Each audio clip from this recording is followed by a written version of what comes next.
YouTube, this is for y'all, bro. We got a reaction for y'all today.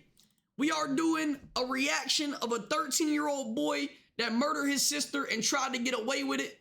It's a crazy ass case.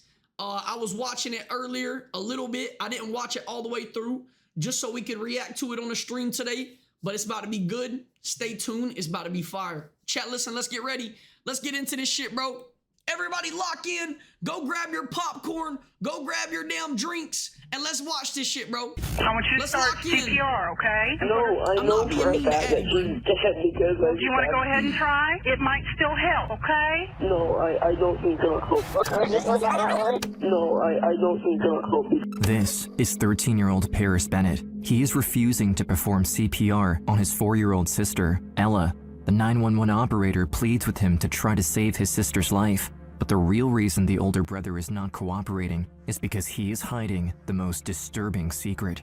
5 hours before the 13-year-old called 911, Ella was living a peaceful, happy life with her older brother and their single mother, Charity Bennett.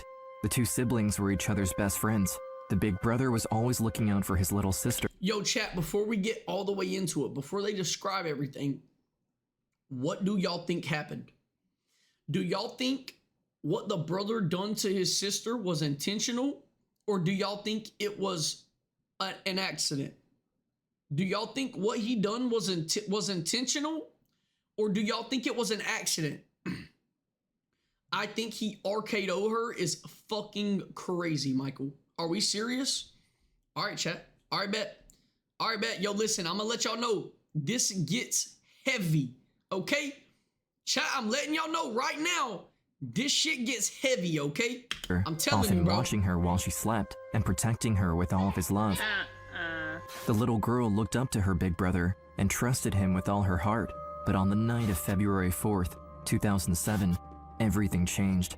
That evening, the children's babysitter left early while their mother was still at work, leaving the 4-year-old and the 13-year-old home alone. And at 11:42 p.m., 911 received the most disturbing call from the big brother. Is she bleeding anywhere? Yeah, she's bleeding all over the bed. As police and medical personnel... Yo, I'm not gonna lie, chat. Listen, I got to about this part right here, and once I heard this shit, I was like, all right, I was like, bam, this is what we reacting to today. Because look, chat, while I'm going throughout my day, the way I plan these streams out is I will be, I'll be eating or I'll be cleaning or something. And I'll go find something for us to either react to or, I'll think something out for us to do throughout the day. But bro, when I heard that right there, she's bleeding all over the bed, yo, that shit snapped. I was like, bam, this is what we're reacting to today, bro. The 911 operator don't be was scared. able Just to lock in, convince bro. the It's about to older get brother heavy. Chat, to just perform watch. CPR on his sister. Put your hand. Pay close attention to how he's acting right here and how he talks and how he sounds. Just pay attention, chat. On her chest, and then blow 2 breaths in her mouth, okay? Okay. 1, 2, 3, 4. But the problem is, Paris is lying to the operator. He is only pretending to give his little sister CPR. 5. That is insane. He is literally on the other side of that phone, counting down or counting upwards, pretending to give his sister CPR, and he's literally just sitting there watching her die, bro. That is disgusting, chat. Seriously, bro. How at such a young age, too, bro? The kid's 13. How at such a young age could you do some shit like that, bro? 6, 7, 8, 9. I know, bro, I know. The year is 1999. In the quiet town of Abilene, Texas, Charity Lee Bennett is raising her son, 6-year-old Paris Bennett. From an early age, Paris shows signs of being gifted and highly intelligent, with an IQ of 141. He excels in school and is adored by his teachers and classmates. To Charity, he is the perfect child, and they are the perfect family. But life hasn't always been easy. Before Paris was even born in 1993, his father suffered a severe psychological breakdown, leaving Addy, a young, agree, pregnant bro. Charity to raise Addy, a child on her own. Agree. Left without a partner by her side and with little support from her own mother, Kyla, Charity stood alone, but instead of breaking, she found courage. She poured everything she had into raising her baby boy, determined to give him the love and stability she never had. In spite of their challenges, things were looking up. Charity and Paris developed a strong, beautiful bond as a family of two. 4 years go by, and now, an unexpected new chapter is about to begin. The family is about to grow, and this time with a new baby sister for Paris. April 12th, 2002, Ella Bennett is born. I remember putting Ella in his arms, and he was looking down at her, and I'm like waiting to see what the reaction was going to be. And he had this huge smile on his face, and Yeah, hey, Michael, I was literally just thinking the same exact thing.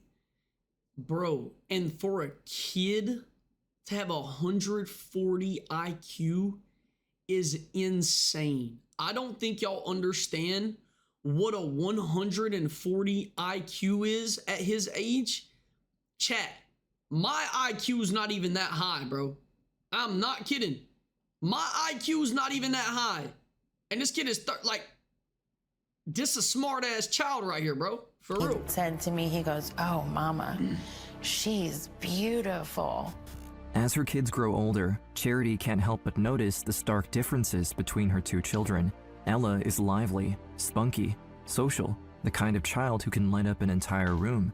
Paris, on the other hand, is more quiet and introverted. He often keeps to himself and enjoys his time alone, with reading and drawing as his hobbies. But beneath his calm and Yo, Jazz, what's good? Jazz, how are you? Hey, Jazz, trust me. Listen, you're gonna really enjoy the Twitch streams, bro. Just tap in. Just stay tapped in. I promise you're gonna enjoy the streams. I'll be live tonight on TikTok, though. Jazz, thank you so much for the follow, man. I appreciate nature, that. Paris beautifully embraces Thank you his so role much for as the an follow, older man. brother. He loves his little sister with his whole heart, and the two become inseparable. Ella, absolutely. Wait, chat. I want y'all to peep something real quick. I want y'all to peep this. Hold on, chat. I want y'all to peep this real quick. Let me find it. 1 second, chat. Let me find out where it was. Always Somewhere been easy. right here. Before Paris was even a child, alone, Herman Strong is about to grow. Wait, no. That evening, 11/4, Big Brother, February 4th, 2007, everything changed. That evening, the children's babysitter left early while their mother alone. Okay, chat, never mind. Look, so what time? I'll be live on TikTok at around like 8 o'clock. Around 8 o'clock. But no, so there was a video at the beginning of this where he had his arm around his sister like this, joking around. That right there, chat, you gotta pay attention to shit like that. He was looking down at her. Introverted, he often keeps to himself and enjoys his time alone, with reading and drawing as his hobbies. But beneath his calm and independent nature, Paris beautifully embraces his role as an older brother. He loves his little sister with his whole heart, and the two become inseparable. Ella absolutely adored Paris. Anything Paris did, Ella had to do. Paris would pick her clothes out every day. He was her fashion consultant, she said. This is Paris Bennett reporting live. This is Ella's Ball reporting live at Ella's Ball Fit. Suspect of the dirty diaper. Okay, creating dirty diaper. Ella. Charity, now being a single mom of 2 kids, has even more on her plate. She works 2 jobs waiting tables just to make ends meet. The pressure is high, but her one goal is to do everything she can to give Paris and Ella the best life they deserve. Even with her busy work schedule, she dedicates all of her free time to her kids. Life is good for the small family, but things take a disturbing turn on February 4th, 2007. It's Super Bowl Sunday, an exciting and extremely busy night for sports fans. Charity, who works at a local sports bar, is scheduled to work a double shift to keep up with the large number of customers, so she hires a babysitter to look. Wait, chat, I'm over here watching and I'm trying to think like, yo, what the fuck? Bro, what could make a kid that young want to do something like that to his sister, bro? Like, how could a child want to do something like that to his sister, bro? Like, that is what doesn't make sense to me.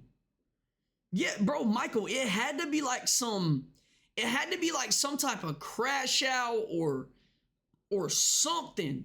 Like while the parents weren't there. Like, most people are probably in their heads thinking, oh, something led up to this. You know, the sister has done something, you know, as a kid and it just led up to this moment. I don't think that's the case, bro. There's no way, especially at such a young age. No, for real, Holly, that's insane.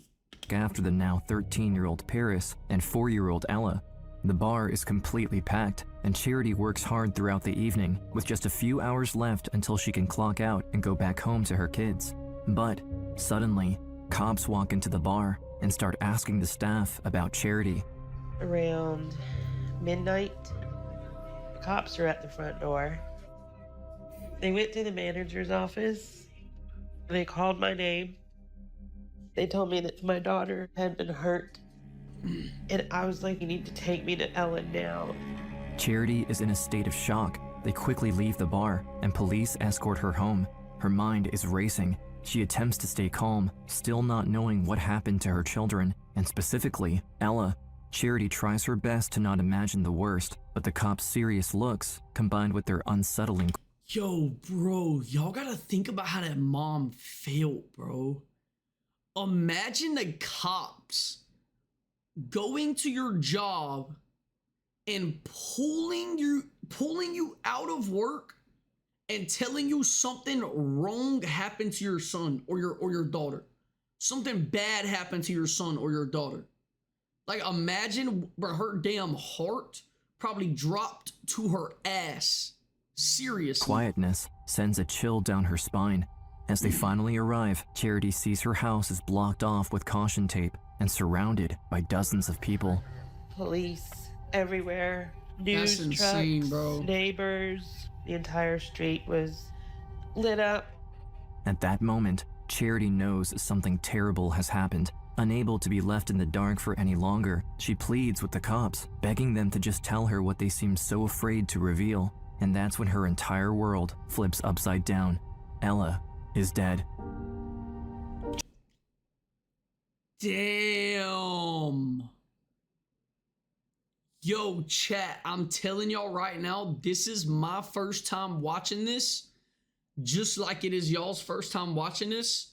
So y'all's reaction is gonna be my reaction. That is why I love doing these reaction videos, bro. Because what y'all are feeling on the other side of the screen is the same thing I'm feeling on my side of the screen, bro. Like, this is my first time seeing this too. Chat, that is insane. Charity is at a complete Yo, I'm ready to hear what happened. Like, I want to hear the kid's side of the story, bro. loss as she watches Ella's body being carried out of their family home. The sight is too much to bear. She was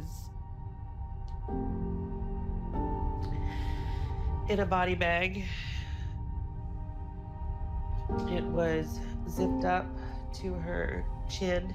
Oh my gosh. She had blood coming out of her mouth. I started screaming that I was sorry, that I was... Bro, imagine being a mom and seeing that shit.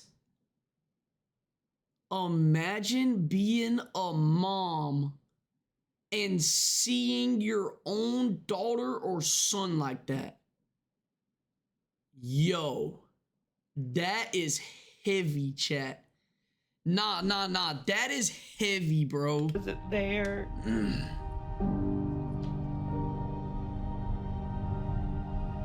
They took her away. And then I just remember just collapsing. After seeing Ella's lifeless body, she finally musters up the courage to turn to the detectives and ask, "Where's my son? What happened to Paris?" They tell her Paris is already at the police station, waiting for her.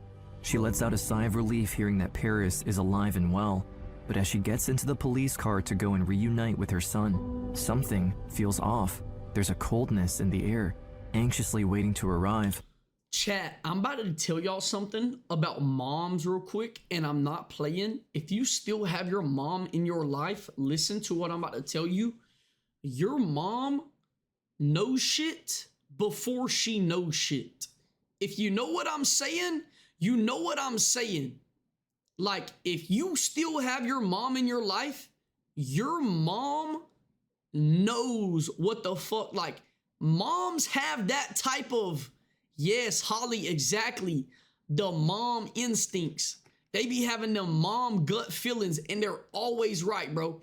Chat, you know how many times my mom caught me smoking because she just had a gut feeling? Like, I never showed signs of it or nothing, but she just had gut feelings and knew I was doing it. Like, chat, moms know shit before anybody else knows shit. Did you? Nah, that's no facts, bro. For real. Charity's mind is racing with questions, and what's even more disturbing is that deep down, something about this moment feels oddly familiar to Charity. An unnerving feeling history is repeating itself, and that's because 30 years ago. Whoa, chat, what the? Yo, nah, this is getting too heavy, bro. When Charity was only a child, her family was torn apart by murder. Oh, Cobb County, my Georgia, gosh. 1980. Cobb County? That is not far from me, bro. What the hell? Yo, that shit is not far from me, bro, at all. Charity was just 6 years old when her father and mother, James and Kyla, ran a booming trucking empire. They dealt with national shipping and cargo, an industry bringing in billions per year. But behind their seemingly perfect life and success, their marriage was deteriorating. After years of chaos, their volatile relationship ended in divorce, leaving their only child, Charity, caught in the middle of their battles. However, Charity's parents surprisingly reconnected on March 9th, 1980, and decided to fly to Las Vegas, remarrying in a whirlwind ceremony. For a second, Charity hoped their life would find stability once again, but on March 11th, 1980, less than 3 days after they exchanged their vows, her father, James, was found dead in their family home. Oh my When authorities gosh. arrived on the scene, There is no way that this is... Yo, this is insane. Chat, we have done so many reactions like this. We have done so many of these, and this, I've never felt anything like this through a video, bro. This shit got me on my high horses right now, bro. noted 3 gunshot wounds to his head, heart, and back. James' murder was clearly a targeted attack, and suspicions immediately fell on the newlywed, Charity's own mother, Kyla. Speculation grew when Kyla's name was put back in James's will after their sudden remarriage, because this meant that if anything happened to him, Kyla would inherit control of the entire company. She wanted that money. Oh my... I'm telling y'all, bro, I say this all the time.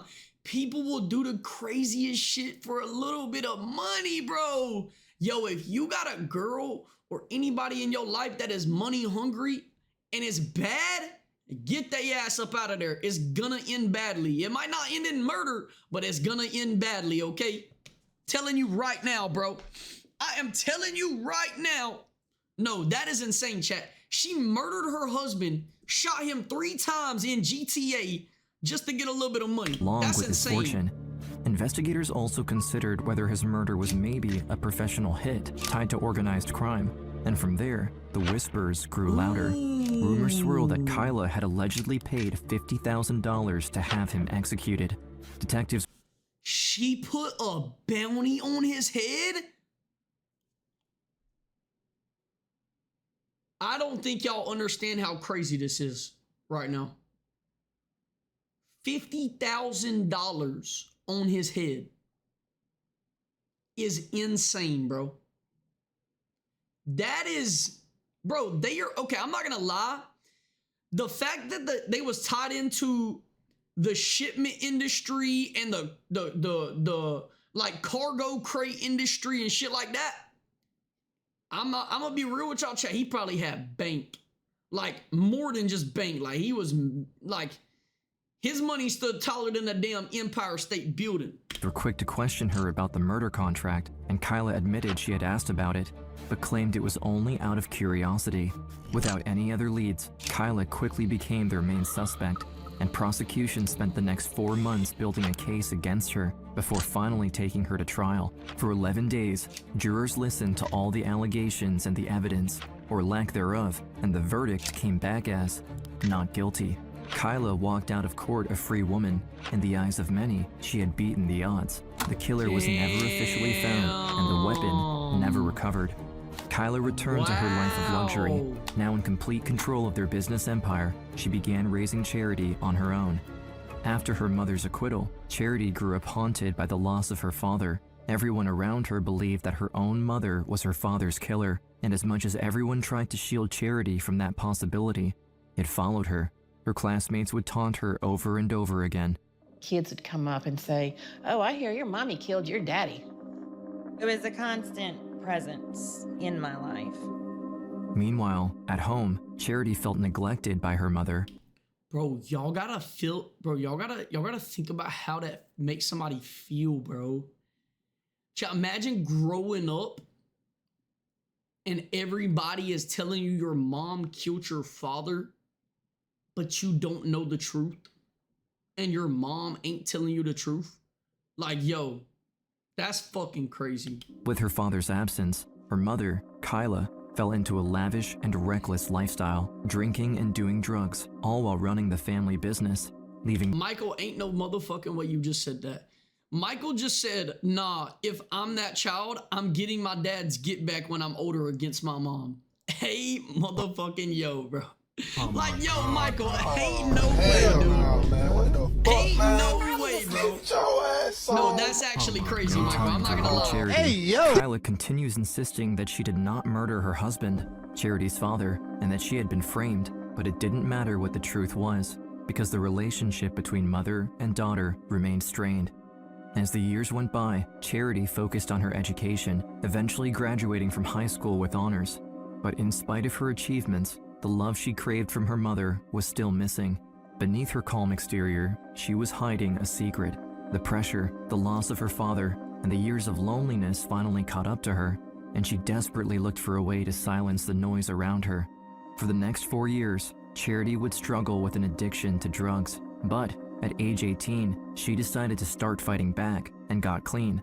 With a new lease on life, Charity got back on her feet and obtained a university degree in family development psychology. Her quest for purpose grew even stronger when she found out she was pregnant with a baby boy. Then and there, a new chapter had begun. Paris was born, and later, her baby girl, Ella. Even though motherhood gave Charity a second chance, she was never able to fully move on and heal from the trauma she went through as a young girl. The relationship between Charity and her own mom, Kyla, remained complicated, and the pain caused by her father's death echoed throughout the years. Now, the same pain is back and stronger than ever. Decades later, on the night of February 4th, 2007, as she kisses Ella's forehead for the last time before the little girl gets taken away in a body bag. Hours after Ella's body is taken away for examination, Charity sits in the back of the cop car and waits anxiously as they pull up to the police station. The tension is palpable, and she doesn't know what to expect. Once they arrive, she is led into an interrogation room, and now, the first time since Ella's death, she sees her son, Paris, standing at the far end of the room. And when I saw him, the only thing I felt was so happy to see my child. Because he was the only one left.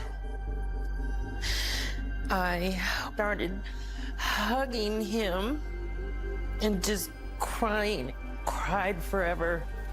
And then I realized at some point that he wasn't hugging me back. Yo.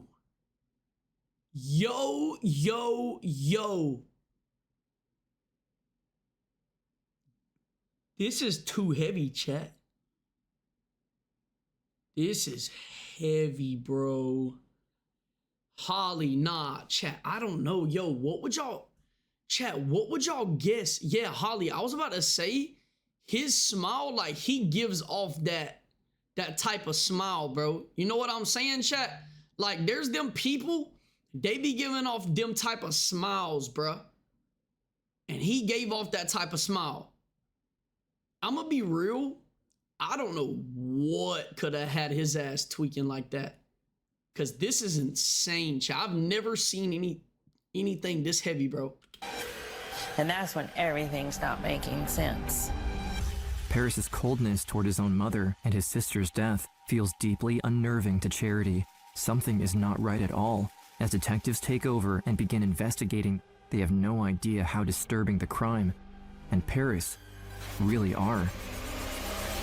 That night, at around 10:30 p.m., about 2 hours before the 911 call, the children were at home when Paris suddenly pulled the babysitter aside and convinced her to go home early, claiming that their mom was coming home sooner than what was planned. He planned this shit.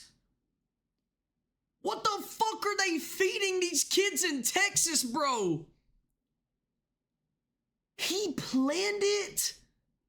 Yo, nah. This is insane, chat. Deadass. No, this is actually crazy. No, chat. This is actually No, listen, I'm gonna be real. Yo, the kid does, chat, he has 140 IQ, bro. I want to shed some light on this. Kids that are very smart at a young age and have high IQs are actually more likely to either get in a lot of trouble at a young age or be very successful and very, good with their knowledge, chat. Like a high IQ can either be a very bad thing or a very good thing. It just depends on where them kids decide to put that knowledge.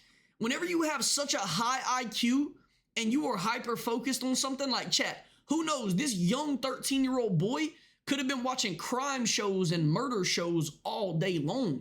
And that could have been what, like, his mind was fixated on.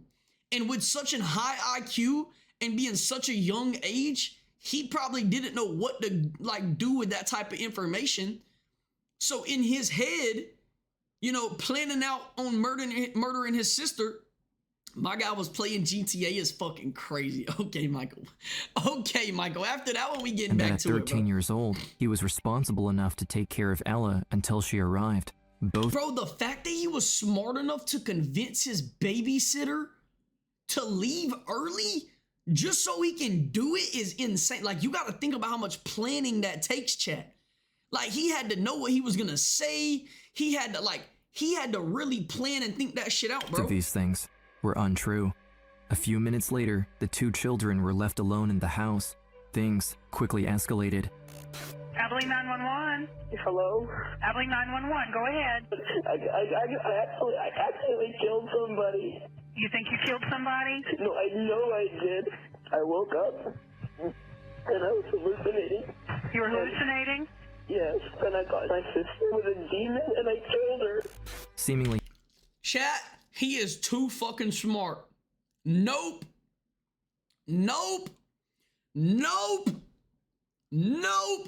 He knows exactly what he's doing. He knows, I'm telling you, this kid watches murder shows and he watches crime shows, and he done seen some crazy ass person come on a crime show and blame it on being psycho and all this other shit, and he done killed his sister trying to get away with it, bro. This 13-year-old boy, nah. I'm telling y'all right now, this is insane. I think if the babysitter would have stayed, she would have gotten. No, I don't think she would have. I don't think it would have happened if the babysitter would have stayed. I'm gonna be real, bro. I don't think it would have happened if the babysitter would have stayed.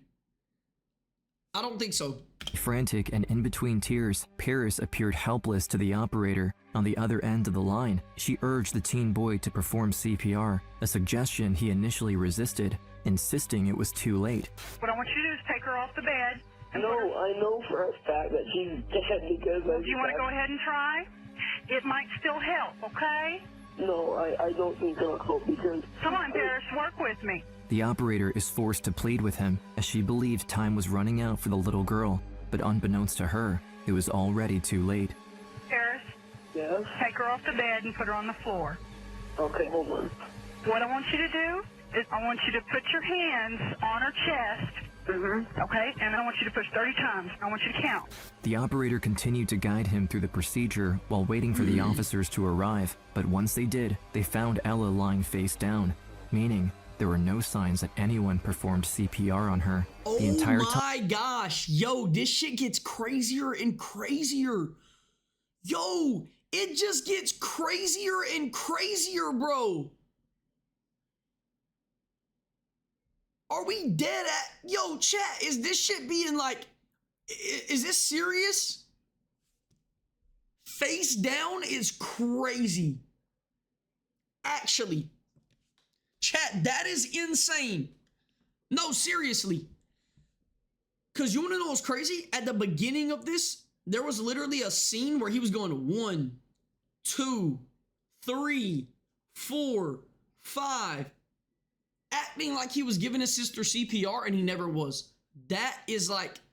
time Paris had been on the phone, he had only been pretending. He never actually tried to save his sister's life. That's insane, I went to bro. see him that night. I was like, I don't believe you anymore. I think you killed your sister on purpose. All of a sudden, he became a completely different person. It's like he no longer had to keep up this act anymore. He looked at me and he said, y'all are so stupid. He laughed at me.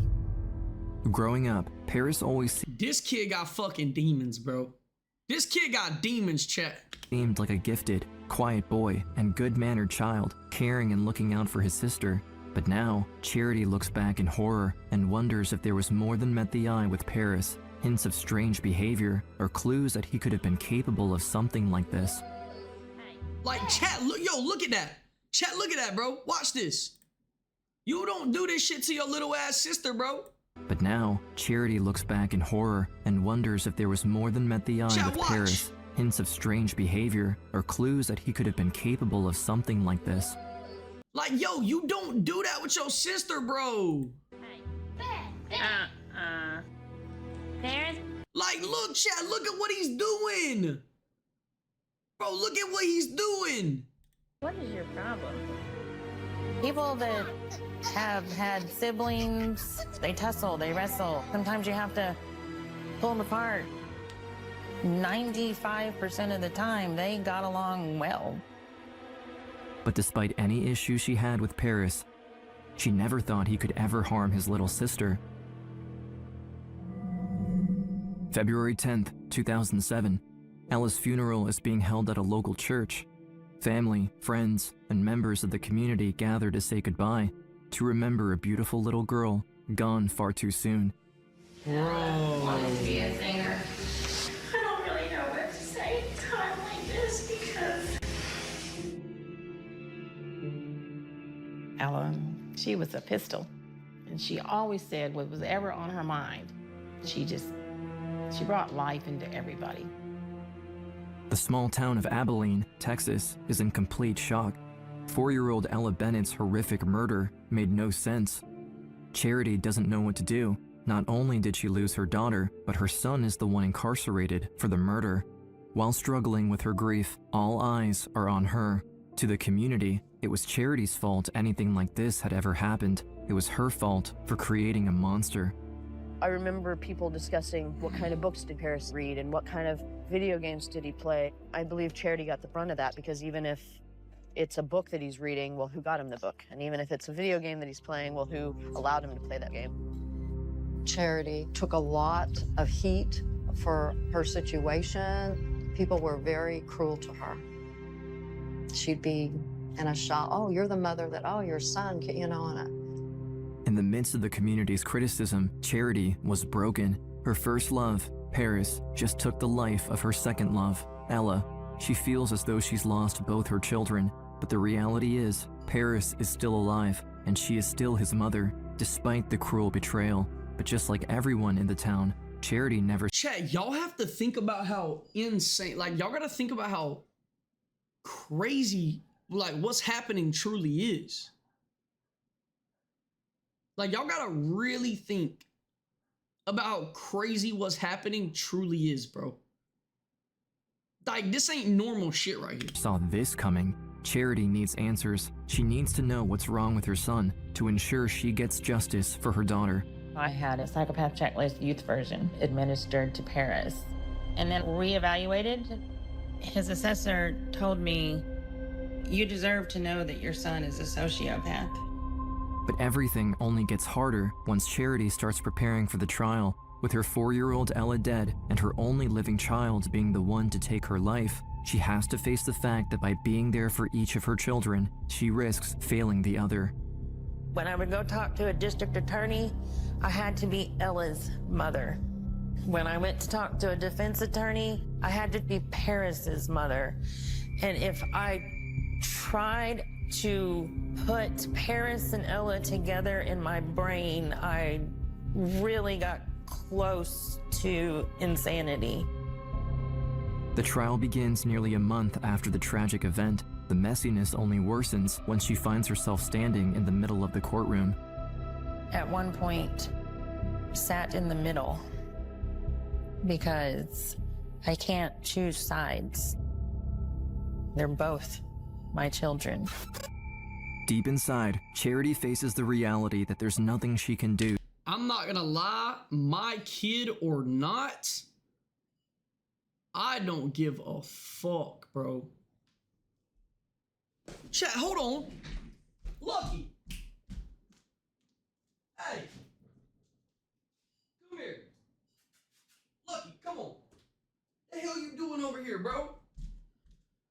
My bad, chat. Lucky done got into some shit over there. I don't know what he's over there chewing on a plate or something, bro. All right, let's To bring back in. Ella back, she realizes that she must make one of the most difficult choices she could as a mother, and in that moment, she chooses to stand by Paris's side, refusing to abandon him. But now, she doesn't see him as the innocent boy she once raised, but as the murderer he has become. He needs to be accountable for his actions, and she decides to love him in a new way, not trying to save him from justice, but making sure he faces it and gets psychiatric help. After Paris killed his sister, I was not trying to get Paris off. I wanted to get Paris help. On August 15th, 2007, after months of trial, Paris pleads guilty to capital murder in juvenile court. He's given the maximum sentence for a juvenile, 40 years. With Paris now spending most of his adult life in prison, Charity makes a promise. I told him that I was always going to love him no matter what. And then I also promised him that I was always going to do the best job I could to be his mother. For as long as Charity could remember, her life had been marked by tragedy, but now she chooses a different path. She chooses to heal by facing the truth. I'm tired of the history repeating itself. I have been able Yo, that's gotta be a curse at that point. Like, that's insane. The fact that her mom killed her father and now her brother is killing her daughter is kind of crazy, chat. to forgive Paris for the worst thing imaginable, but I'm never going to be comfortable with it. In order to have my own sense of peace, to have integrity, it's time to stop the pattern. Now, Charity is determined to support other families going through trauma. The night that Ella died, I made her a promise that something meaningful would come out of her death. So I set up the Ella Foundation to prevent violence by sharing our story. Charity is an advocate for children's mental illness rehabilitation, speaking loudly about getting proper help and support for kids that might be heading down the wrong path due to an unmanaged mental illness. She does everything in her power to make sure that what happened to her family never happens to anyone ever again. Ella's memory continues to heal the wounds of tragedy that defined the Bennetts for nearly half a century, and through Charity's voice, Ella continues to offer a second chance. Wait, that's insane though, bro. Like, actually, I don't think y'all understand how crazy that is, dude. Oh my gosh. I want to say this. That was a W fucking reaction. amazing reaction video. Listen, every Monday, we're going to have chill community days just like that. We're going to be having a good time. We're going to be having fun. We're going to make sure that every single Monday is good community chill days, okay? But with that being said, chat, listen, I'm fixing to head off for the day. I got to go clean this up. I hope y'all all have an amazing freaking day. Thank you all for being here today. This was actually a really good Twitch stream. This is a really, really good stream. Listen, YouTube, great reaction. We will be back sometime next week. Actually, we will be back sometime this week with another YouTube video. With that being said, y'all have a great rest of y'all's day. And I will see all of y'all tonight when I go live.